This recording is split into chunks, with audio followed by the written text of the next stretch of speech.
lapthokre lapthokki taragasu aise taurasira khalamba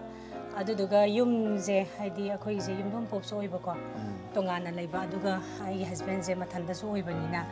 ai inemboka aiga isanupiga akhoi yamdaba mi se ko akhoi mari dang sum oiraga leirakpanina hang ba aduduna angang sauraga kungge na hai khalamba sina angang sauraga ne hene silakpa ai mi gi daga yawragi da ai gi oina ma puthoge gaina amu he honabi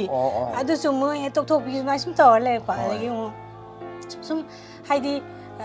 sang na lepakpagi ama tandhaba ma yawro amuk tawge na khalli amu he tandharak bi ma sum tawbi agi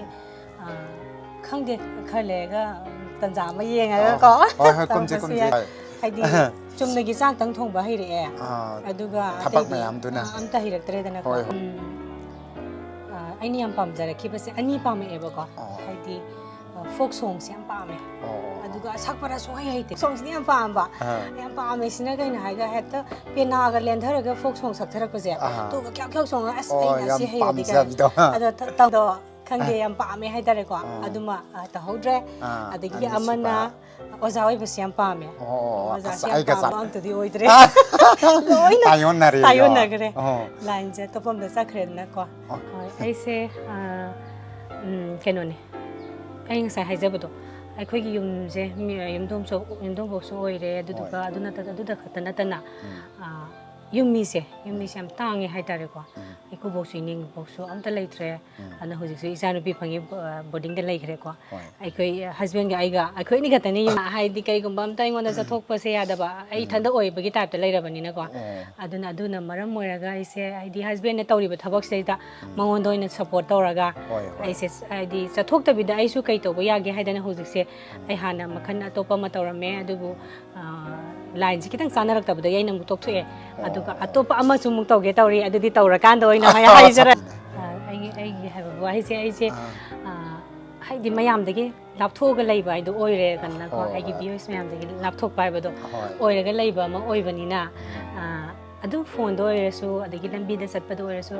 su binita natraga ne isa nu pi binata adagi inau nu pi ko haira su ko leidana asmaina hairaga ai nang se yam pamjabani yam nu si jai as thaina dagi ngau ko husi phong aujari kaina haiba se base yam thina nu si adu duga ai gi viewers bu aina hainingai leitana nu siba phongdok sari hoi hauji phauda haidi mamang da hauji gudi lepai ko aina kumkhiba film sing se chamagi mathakti oigraba chamaga khara haidar yam henna badi nataba chamaga mani dumaina ka leiran baina khale ko duga ahanba film se aikhoi ai si yari puktai ne do yari puktai na puthokchaba amuba mai khumana amalai haidi video film moina kano ina puthokre hall da kap khitreba adumaina oina tawgre aduduga ai ahama film na adu leire aduduga mayamna sakhang bikiba film hairagadi aduna ahamba oiraga su aise miyamna sakhang bi deba aduga aduna miyamna sakhang nagi basina fairen thagi angau leisin masi oigi film ne sima oigi aduga